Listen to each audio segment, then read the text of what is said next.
Good morning and welcome to my channel. Me, my dogs and MS.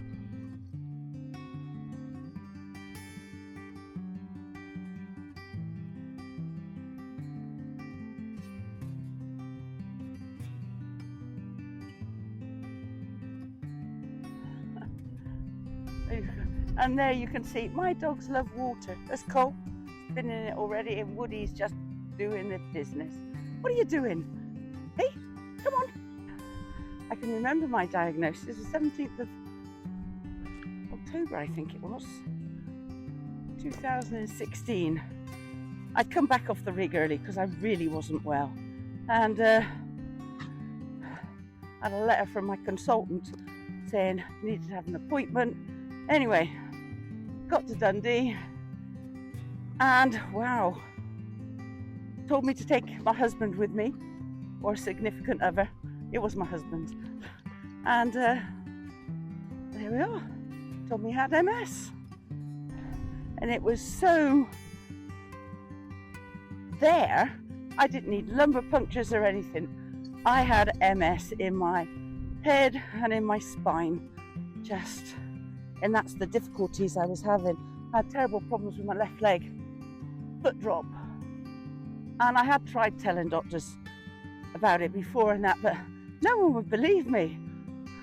Because I'm one of these very capable people that just crack on and get on with it. But I had lots of it. The fatigue was terrible. I used to be on the rig and absolutely, I was absolutely knackered all the time. And 3 weeks on, 12-hour shifts. Yeah, first meeting, it was 5:45 in the morning, and it was relentless. And I think I just kind of burnt out. Mind you, saying that though, I did think my MS was the menopause. And I'm sure there's a lot of people out there that think about this as well, because I had, fuddled brain. You can get that with MS. It was like mush. Do you know what I mean? I couldn't think properly in a straight line, if you know what I mean. And I was just so tired all the time. And I just, hot and cold. I had a little fan that I used to take about with me, which was, I used to go to the morning meetings, up all these stairs, which used to kill me. And then I had to get the fan out because suddenly I was drenched in sweat. And they just, I was working with men. There wasn't many women on the rig, and certainly none of the team except for the radio operator. And they just, their wives must have been going through it as well, except they were at home and they had to put up with me on the rig. Must have been a nightmare for them. Bless them. Anyway, going back to the diagnosis. Yeah. Very blunt. No nonsense from my consultant, Professor Reardon. I had MS. Well, what a shocker. It wasn't a shock that I had MS, but it was a shocker because actually at that moment in time, it kind of ended my working life. Do you know what I mean? How can you have a medic offshore looking after all these people,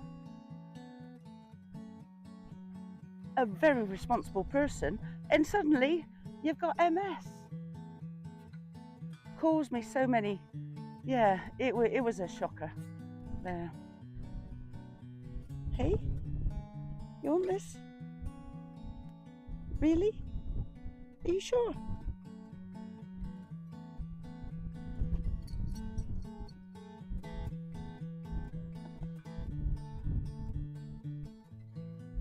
Oh, you're like an ever-ready battery, aren't you?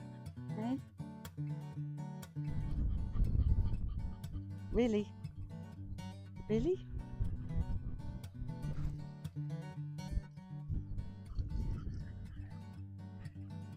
Throughout the years, I've done loads of things. One of them, a really enjoyable one, was diving. If I'd been diagnosed with MS, I wouldn't have been able to. I wouldn't have been able to get a medical or anything. But actually, we did loads of diving. I think we initially done it because I could get the course for free, because I was a student nurse at the time, and that's another turn of my employment history. So I did it, and I must admit, to be honest, the first time I tried it, I didn't pass the course. I needed time. But anyway, the second time I did it, brilliant. Loved it. And then we did loads of dives.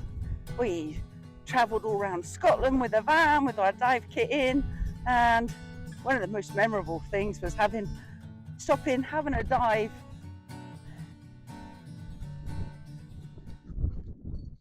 just outside of Ullapool and getting scallops. So we had the scallops and bacon sandwiches for breakfast. How cool was that?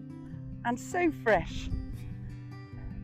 And when we were diving, I always remember they had the little queen scallops. You go down, it was like a little cloud of these little shells going everywhere. It was just magical, and I had all this black weed, and I had all these little tiny starfish all over them. Yeah, no, that was cool. That was cool. But we did loads of diving. We lived on Portlands in Dorset. My Sandy at the time was a diving instructor. So, yeah, well, we just, and there's loads of wrecks around Portland. There's the submarines. There's 5 submarines within the area. The M2 being the kind of the classic one, going down and onto the Conan Tower. Just lovely. But the thing I liked about diving was it was one of these places that you could just go down, descend into the water, and it's all kind of like a comforting blanket all around you. Get to the bottom, you even out your buoyancy, and you just kind of, and you're there floating. It's just the most amazing feeling. And yeah, it's one of these places, it's kind of like, I call it one of these Zen places. I'm sure everyone's got their own, but that was one of my kind of Zen places where it was just me, the diving. I had no intrusion of thoughts from anything else, because I was just there being me. It was lovely. I do miss those moments. But we dived liverboards abroad. Turkey was great, loved it there. But the kind of the pinnacle of my diving really was Scapa Flow in the Orkney Isles. What a magical, absolutely wonderful place. Just brilliant. And you'd go down, and while we were there, I think because it was so magical, the visibility honestly was about 50 metres. There was one wreck, James Barry, that you could just break the surface, look down, and you'd see the wreck. Amazing.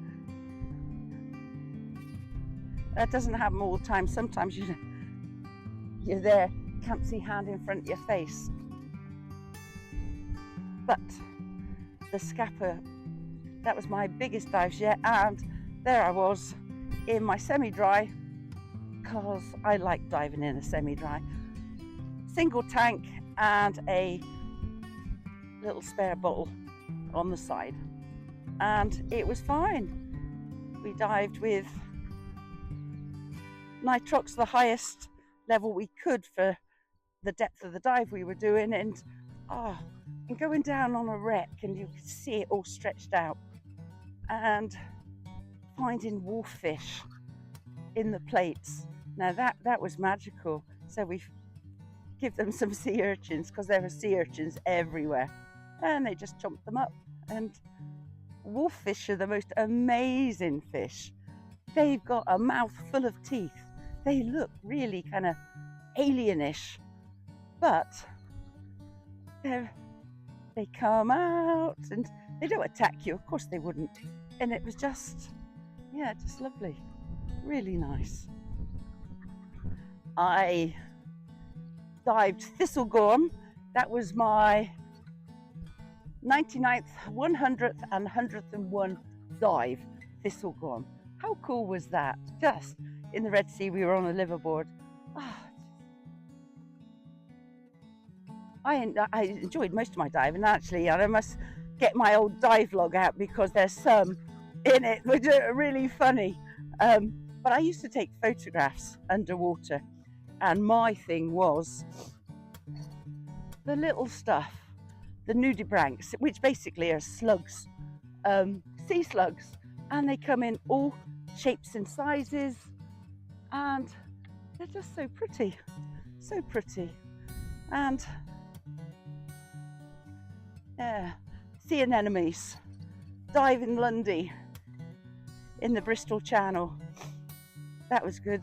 The wreck there was just covered in jewel anemones, and you come up on a wreck and it's just a mass of kind of purples and pinks, and yeah, magical, magical.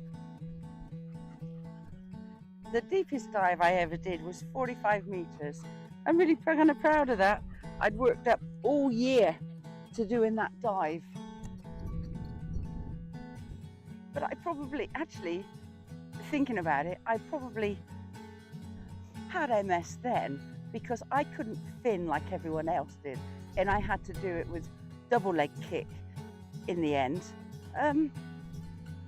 Not that I knew it was MS then, but I just couldn't do certain things. Which was a bit weird, but saying that though, I loved it. I used to do a lot of photography, and yes, I did some deep dives and that, but actually the best dives were about between 10 and 20 meters, because that's where all the life was. Scottish waters were lovely, really enjoyed them. And from the diving, if people had the bends or come up too quick or whatever, they went to the hyperbaric chamber. When I got diagnosed with MS,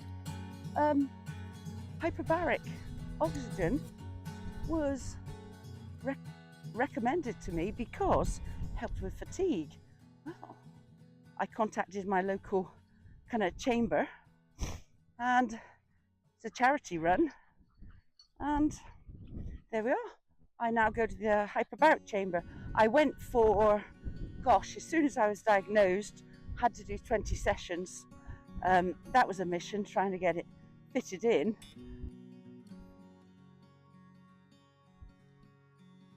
Hang on. Come on, boys. Come on, Woods.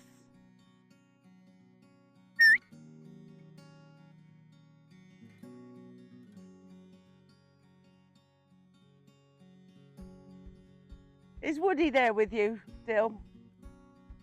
Come on, Woods.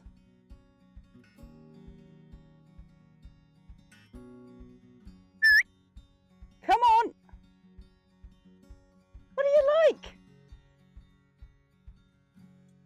Labradors in water. What a mix. What a mix. Why do Labradors always jump in water? Look at the state of you. You've got mud all over you. And come on, wobbly boy. Oh, Cole! Really? I can't take you anywhere, can I? Thank you for watching my channel. Please like, comment and subscribe. Let's start a conversation.